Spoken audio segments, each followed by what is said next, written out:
Piaget was very interested in how you produce structures that enable you to regulate yourself, because you're like a kind of a colony of strange sub-animals that have to figure out how to get along so that you can sort of be one thing. You kind of learn that, I would say, between the ages of 2 and 4 as you're being socialized. You know how erratic 2-year-olds are. I mean, they're blacks, and it's part because they're erratic. It's like they're unbelievably happy, and then they're unbelievably hungry, and then they're really hot, and then they're really upset and crying, you know, and then they're really scared. It's like, and all of that's just untrammeled, and so it's really fun to be around them, especially when they're happy, because they're so happy that it's just, you know, you don't ever get to be that happy. And so it's nice to be around a 2-year-old because you can kind of feel that again, you know. And one of the horrible things about being a parent is that you spend a tremendous amount of your time making your child less happy. And the reason for that is that positive emotion is very impulsive. You know, and you know, because everybody says, well, you should be happy. It's like, well, no. When you're happy, you're actually quite stupid. And so, because happiness makes you impulsive, happiness says, hey, things are really good right now, get what you can while the getting's good.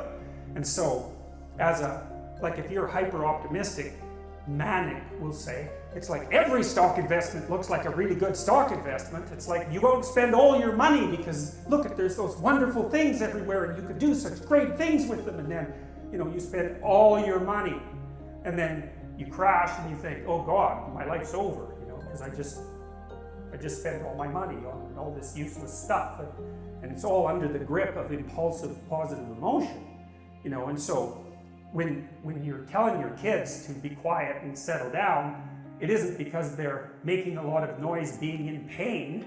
It's because they're running around like wild baboons having a blast and disrupting things like mad, you know. And so you got kids, you gotta settle down, you know, like quit having so much fun.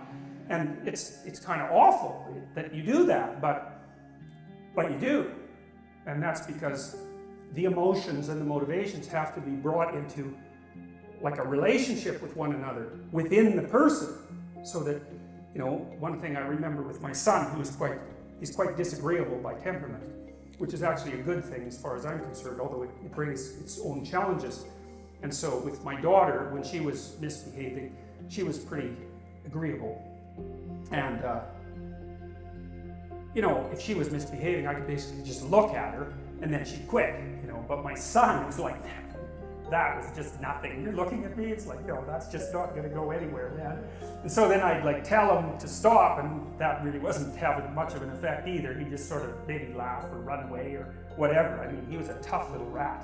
And, you know, what I would do with him is he would be doing something and I'd interfere and he'd get upset and, you know, angry. And so then I'd get him to sit on the steps, and I told him, and this is when he was about 2, I said, look, you're gonna sit on the steps, that's time out. You're gonna sit on the steps until you've got control of yourself and you can come back and play the family game again. I basically said, be a civilized human being and then you're welcome again. So he'd sit on the steps. It was so interesting to watch because he was just enraged. He'd sit there. Like, have you ever seen a 2-year-old have a temper tantrum?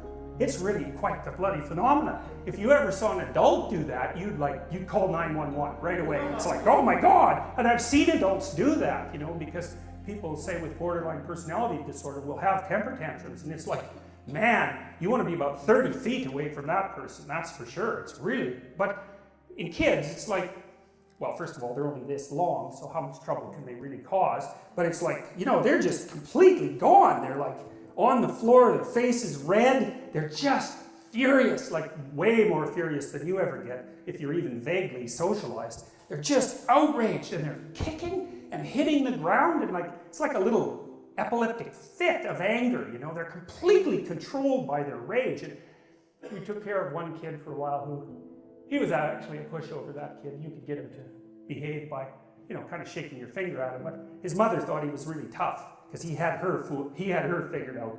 And one of the things he would do is have a temper tantrum, and during the temper tantrum, he would hold his bloody breath until he turned blue. It's like, try that. Like, you know, that's your homework.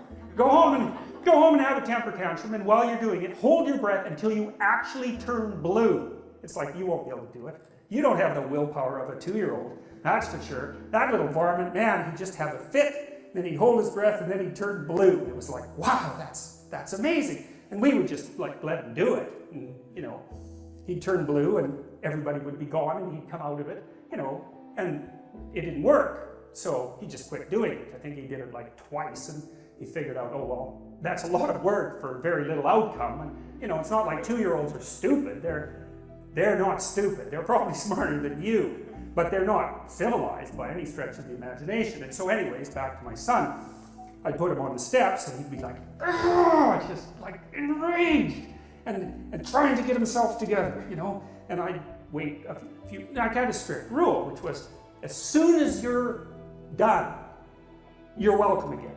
So it's completely under your control. You get yourself calmed down, you come and talk to me again. If you're calm enough so I like you, then you're welcome back in the family. No grudge, nothing. And so it's harder than you think. Like, people think they like their kids. It's like, don't be thinking that. They're hard to like. They're little monsters, and they're very, very pushy and provocative. And so lots of parents do not like their children, and they do terrible things to them their whole life. So it's no joke, and it's very common. And, you know, that was Freud's observation, fundamental observation, that a lot of psychopathology is rooted in the family, and you can be sure of that. You know, when you hear about some mother who's done something terrible to her child, which happens reasonably frequently, you know perfectly well that she has very terrible capacity to discipline. The child's just provoked her and provoked her and provoked her and provoked her and provoked her. And it just happens to be a day where her new boyfriend left and she's quite hungover and she got fired. And it's like, that's the wrong day to provoke her. And then she does something that is not good. And you read about it and you think, well, how could that happen? How could anyone do that? Well, that's how they do it. And so the kids are very provocative, just like little chimps. The adolescents will like throw little pebbles and sticks at the sleeping larger males and bug them. And that teasing, which it is, that teasing turns into full-fledged dominance challenge behavior once the adolescent males get big enough to do it. And so when you're being provoked by a child, which they provoke you all the time, you're trying to figure out, well, just where are you exactly? What happens if I do this? What happens if I do this? You know, and how else are they going to figure it out? Anyways, he'd sit on the steps and he's just enraged and trying to control himself. And I'd watch that, and then, you know, I'd come back after about 2 minutes or whatever, and he'd still be, I'd say, well, you know, have you got yourself under control? Are you ready to get off the steps? He'd go, no, not yet! And then, you know, he'd get himself under control, and then he'd come back, and, you know, he'd be contrite. And then I would like him right away, you know. You got to watch that, you know, because you don't like being dominated by a 2-year-old. No one does. And so if the child hasn't mastered himself and started to act in accordance with the prevailing social norms, you won't like them. Well, you think, oh yeah, I will, because, you know, I'm a good person. It's like, no, you won't. And no, you're not a good person, so don't be thinking about that at all. It's just not true.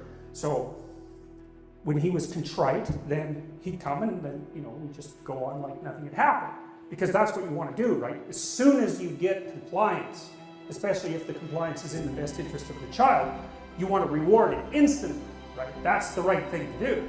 Because so then, and you could just see him gaining control over himself. And so really what was happening is in his mind, in his brain, we'll say, there was a war between the psyche, the ego that was starting to become integrated, you know, and starting to become a continuous person, an identity. And it's fragile in 2-year-olds, and it can be disrupted all the time, and it is. That's why they're so hyper-emotional. It's fragile, that little ego, and it doesn't have a lot of power. And so what you want to do is reward it when it wins. You know, it's when he gets control over the underlying motivations, you want to say, hey, good work, man, good work, kid. You did it, you know, you got yourself under control, way to be. And the kid's really happy about that because it's actually not that much fun to have a temper tantrum. It's exhausting, you know, it takes you over.